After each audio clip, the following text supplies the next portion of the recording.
ሰላም ጤና ይስጥልን ውድ አድማጭ ተመልካቾቻችን እንደምን ሰንብታችኋል? ከውጭ የሥራ ስምሪት ጋር በተያያዘ ኤጀንሲዎች $250,000 ዋስትና እንዲያስይዙ የሚያስገድድ ሕግ ለፓርላማ መቅረቡ ተሰምቷል። እነኚህን ጥብቅ ጉዳዮች በሚመለከት መረጃ ይዘንላችኋል። አብራችሁን ከቆያችሁ ዝርዝሩን የምትሰሙት ይሆናል። በጣም በርካታ ኢትዮጵያውያን በመካከለኛው ምስራቅ፣ በአውሮፓ፣ በሰሜን አሜሪካ እንደዚሁም አሁን ላይ ደግሞ ወደ ሩቅ ምስራቅም ራቅ ተብሎ እየተካሄደ ሥራ መስራት ተጀምሯል። ጥሩ ባህል ነው። ያው ለሀገራችን ትልቅ ሬሚታንስ የሚያስገኝ ስለሆነ የሚበረታታ ነው። ይሁንና ግን ከዚህ በኋላ የትኛውም ኤጀንሲ ወደ ውጭ ሀገር ለሥራ ስምሪት የሚሄዱ ሰዎችን ጉዳይ ለማስፈጸምና ለመላክ ኤጀንሲ ሲከፍት የመጨረሻ ጣሪያው እስከ $250,000 ዋስትና እንዲያስይዝ የሚያስገድድ የሕግ ረቂቅ እንግዲህ ለፓርላማ ቀርበዋል ማለት ነው።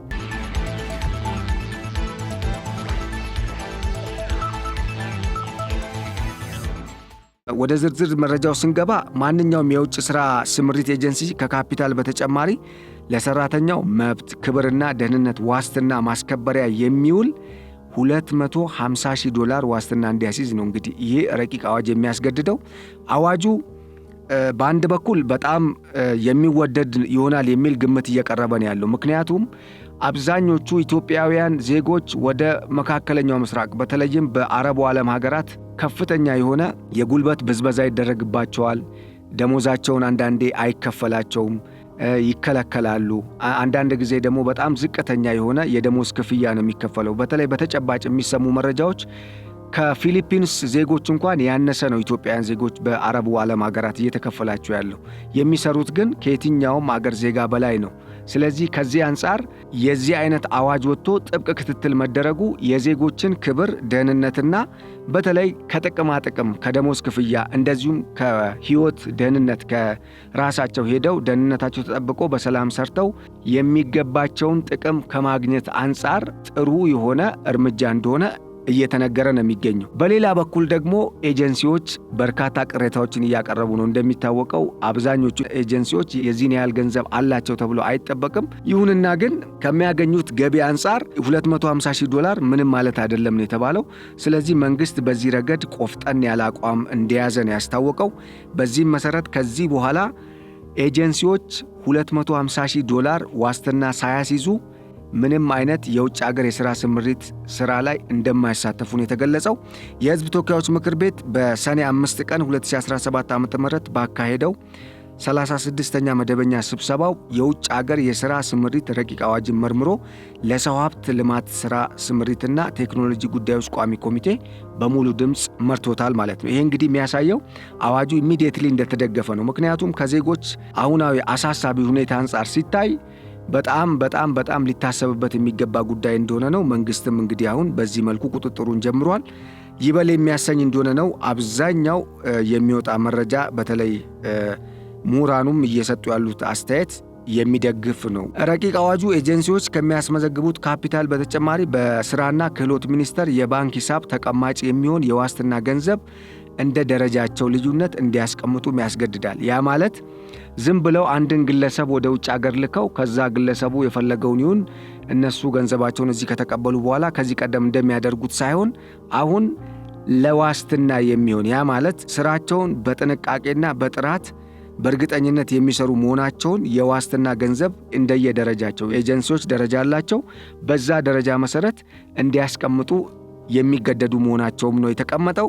በዚህም ደረጃ 1 ፍቃድ ያለው ኤጀንሲ $250,000 ዋስትና እንደሚያስቀምጥ ወይም እንዲያስቀምጥ ተደንግጓል፣ ይገደዳል ማለት ነው።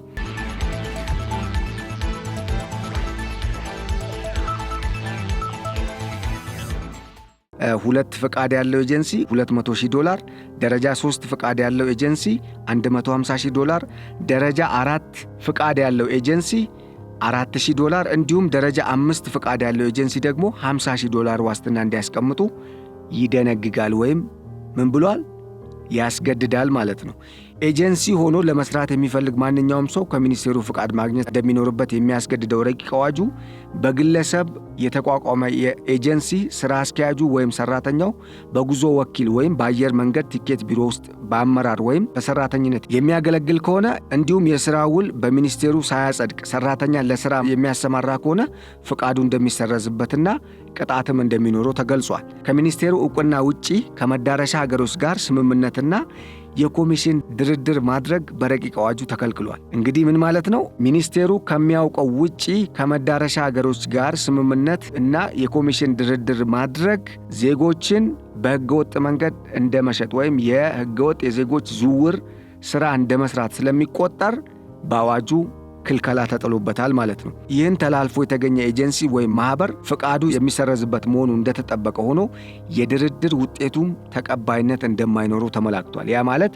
ገንዘቡን ኢንቨስት አድርጎ ወይም አፍስሶ ከመዳረሻ ሀገራት ኤጀንሲዎች ጋር ተነጋግሮ የሆነ ነገር ከፍሎም ቢሆን ቀልጧል ማለት ነው። ስለዚህ ከዚህ በኋላ ምንም አይነት በዚህ ዙሪያ ማስተባበያ እንደማይኖር ነው መንግስት ያስታወቀው። በተጨማሪም ፍቃድ ያወጣ ኤጀንሲ በ6 ወራት ውስጥ አንድም ሰራተኛ ወደ ስራ ካላሰማራ በሚኒስቴሩ የጽሑፍ ማስጠንቀቂያ የሚሰጠው ሲሆን ማስጠንቀቂያው በተሰጠው 30 የሥራ ቀናት ውስጥ ቢያንስ 25 ሰራተኛ ማሰማራት እንዳለበት ተገልጿል። እንግዲህ ሰራተኞችን የማያሰማራ ከሆነ ዝም ብሎ ፍቃድ አውጥቶ መቀመጥም ያስጠይቃል ማለት ነው። መንግስት ፍቃድ የሰጠበት ለዚህ ኤጀንሲ የተሰጠው ፍቃድ የአገልግሎት ዘመኑ እስከሚያበቃበት ድረስ ወይም ፍቃዱ ጸንቶ ባለበት የጊዜ ገደብ ውስጥ ቢያንስ ይሄ ኤጀንሲ 50 ሰዎች ሚኒመም መላክ መቻል አለበት ማለት ነው። ከዛ ውጪ የሚከለከል ወይም ደግሞ ፍቃዱ የሚሰረዝበት ይሆናል ተብሎ ተደንግጓል ማለት ነው።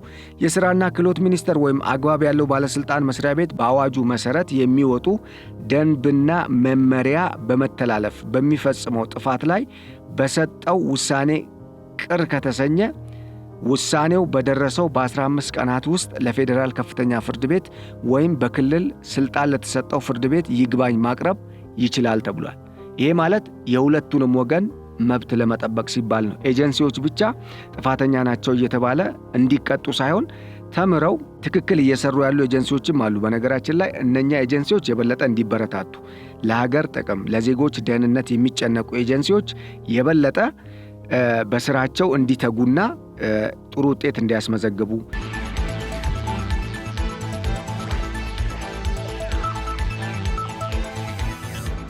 ገንዘብን ብቻ ትኩረት አድርገው የሚንቀሳቀሱ ኤጀንሲዎች ደግሞ ከዚህ ቀደም ሲንቀሳቀሱበት ከነበረው ያልተገባና ሕግን ያልተከተለ አካሄድ ተመልሰው ራሳቸውን ተመልክተው ወደ ትክክለኛው ሕጋዊ መንገድ እንዲሄዱና ያንንም መንገድ እንዲከተሉ ለማድረግም ጭምር ነው ጠበቅ ያለ አዋጅ የወጣው።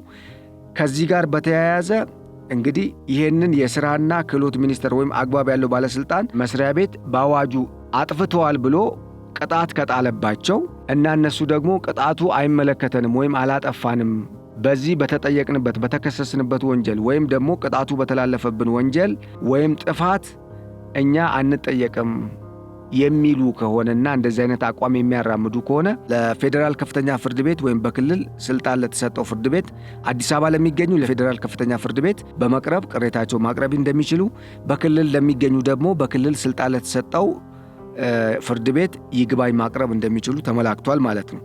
ሆኖም በፍሬ ነገር ክርክር በከፍተኛ ፍርድ ቤት ወይም በክልል ስልጣን በተሰጠው ፍርድ ቤት የሚሰጠው ውሳኔ የመጨረሻ እንደሚሆን ተደንግጓል። ለምሳሌ ክርክሩ በክልል ከሆነ ለምሳሌ በክልል ስልጣን በተሰጠው ፍርድ ቤት ክርክር ሲያደርግ የነበረው ኤጀንሲ የሚሰጠው ውሳኔ በዛው በክልል ስልጣን በተሰጠው ፍርድ ቤት የመጨረሻ ውሳኔ ነው የሚሆነው ማለት ነው። ያ ማለት ወደ ይግባኝ ወደ ላይ ልምጣ የሚባል ነገር ላይሰራ ይችላል ማለት ነው። ስለዚህ በአጭሩ ምን ለማለት ነው?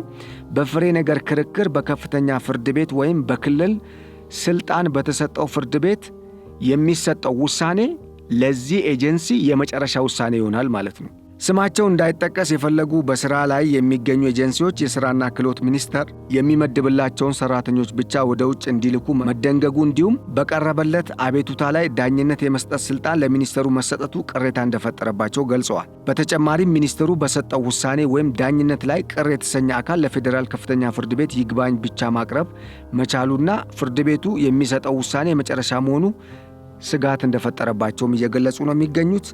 ቀደም ብዬ እንደነገርኳችሁ ኤጀንሲዎች እንደዚህ አይነት አሰራር ብዙም ላይመቻቸው እንደሚችል እየተገለጸ ነው የሚገኘው። ግን አይመችም ሳይሆን የዜጎች ደህንነት ቅድሚያ ሊሰጠው የሚገባ ጉዳይ ስለሆነ በዚህ መሰረት መንግስት ይህንን አዋጅ ተፈጻሚ ሊያደርገው እንግዲህ እንደሚችል ነው እየተገለጸ የሚገኘው።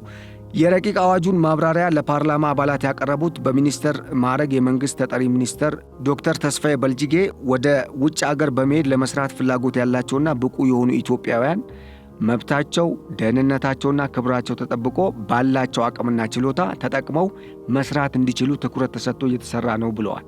ያ ማለት እነኚህን ቅድመ ሁኔታዎች ታሳቢ በማድረግ ነው አዋጁም ተፈጻሚ እንዲሆንና ተግባራዊ ለማድረግ በዝግጅት ላይ የሚገኘው ማለት ነው።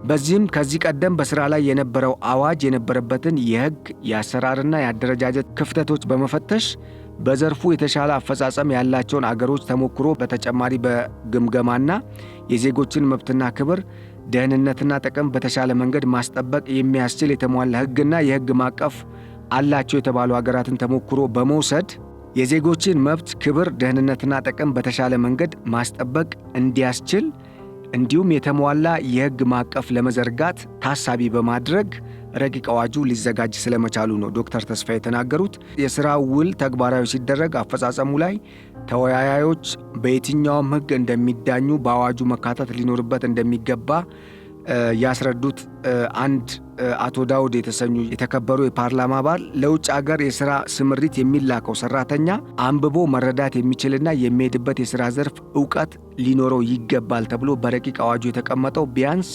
12ኛ ክፍል የጨረሰ የሚል ሊካተትበት እንደሚገባ ጠቁመዋል።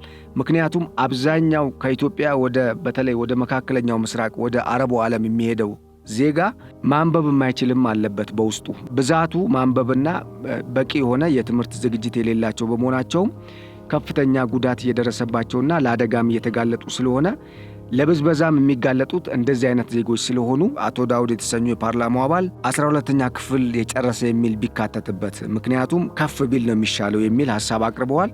አክለውም ብዙ ችግሮች እየተፈጠሩ ያሉት ሰራተኛው ከተላከ በኋላ በሚሄድበት ሀገር በመሆኑ በተቀባይ ሀገሮች ምን አይነት ቁጥጥር ለማድረግ እየታሰበ እንደሆነ በአዋጁ የተካተተ ነገር የለም፣ እንዲካተት ጥያቄ አቅርበዋል እኚሁ የፓርላማ አባል። ሌላው የአማራ ብሔራዊ ንቅናቄ የፓርላማ አባል የተከበሩ ዶክተር ደሳለኝ ጫኔ በበኩላቸው ባህርተኞች ብዙ ጊዜ ስልጠና ከተሰጣቸውና ከተቀጠሩ በኋላ የደሞዛቸውን 60 በመቶ ለማሰልጠኛ የወጣ ወጪ ተብሎ ከቀጠሯቸው ድርጅቶች በቀጥታ መንግስት እንደሚወስድና ይህ ሊሆን እንደማይገባ በአዋጁ መካተት ይኖርበታል የሚል ሐሳብ አቅርበዋል። ወደ አረብ ሀገሮች በቤት ሰራተኝነትና በጉልበት ሰራተኝነት የሚላኩ ዜጎችን በሚመለከት ረቂቅ አዋጁ በፊት የነበረውን የዘፈቀደ የሥራ ስምሪት ስርዓት ለማስያዝ የሚያስችል በርካታ አንቀጾች እንዳሉት ነው የተመላከተው።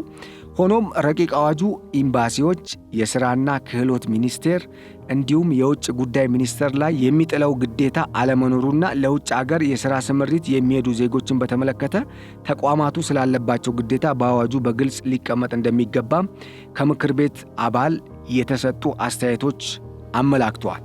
በየሀገሩ ያሉ ኤምባሲዎች ለሥራ የሚሄዱ ዜጎች ቁጥር ተሰጥቷቸው ደህንነታቸውን የመከታተል ጉዳት ሲደርስባቸው በአገሩ ሕግ መሠረት ካሳ የመጠየቅ እንዲሁም ክብርና ደህንነታቸውን የማስጠበቅ ድንጋጌዎች መካተት እንዳለባቸውም ከምክር ቤት አባላት ሐሳቦች ተሰንዝረዋል።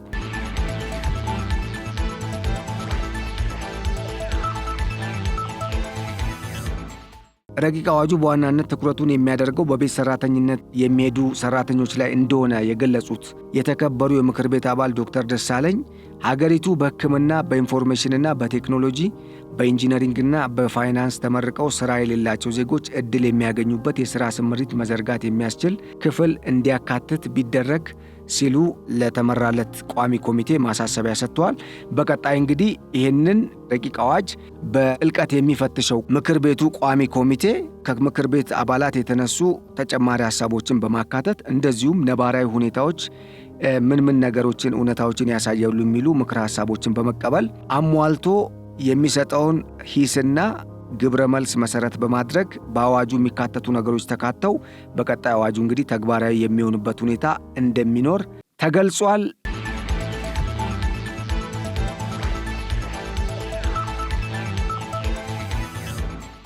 ውድ አድማጭ ተመልካቾቻችን ከገበያ ሚዲያ ቢዝነስ ፖድካስት ለእናንተ ስናደርስ የነበረው መረጃ ይህንን ይመስል ነበር። ስለተከታተላችሁን በማመስገን ከሰማችሁት መረጃ ቁም ነገር እንደጨበጣችሁ ተስፋ በማድረግ ለዕለቱ ያዘጋጀንላችሁ መረጃ ይህንን ይመስል ነበር።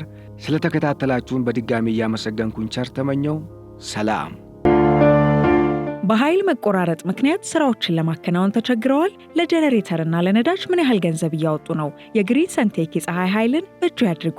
ከግሪን ሰንቴክ ጋር የኃይል መቆራረጥ ፈጽሞ አይታሰብም። የኃይል አቅርቦቱ ሰፊ በመሆኑ በመብራት መቆራረጥ ምክንያት አንዳች ስራው አይስተጓጎልም። የፀሐይ መፍትሄዎች እኛ ጋር ናቸው። በከፍተኛ ጥራት የተሰሩ የሊቲየም ባትሪዎች ከኢንቨርተር ጋር እንዲሁም በብዙ የፓኔል አቅም አማራጮች ለሆቴል፣ ለባንክ፣ ለጤና ተቋም፣ ለቢሮ ወይም ለቤት ምን ያህል ኃይል እንደሚያስፈልጎ እኛ ነግሮታለን። ዋጋው ተመጣጣኝ ከመሆኑ በተጨማሪ ከዳሽን ባንክ ጋር የዱቤ ያለ አገልግሎት በአነስተኛ ወለድ አማራጭና በሸሪያው ሕግ መሰረት ያለ ወለድ መጀመራችንን ስንገልጽ በታላቅ ደስታ ነው። አንድ ጊዜ ተግብሩ፣ ዓመታትን ቆጥቡ። ይህ ፀሐይ ብቻ አይደለም፣ የሚቀጥል ኃይል ጭምር እንጂ። የግሪን ሰንቴክ ኃይልን በእጁ ያስገቡ።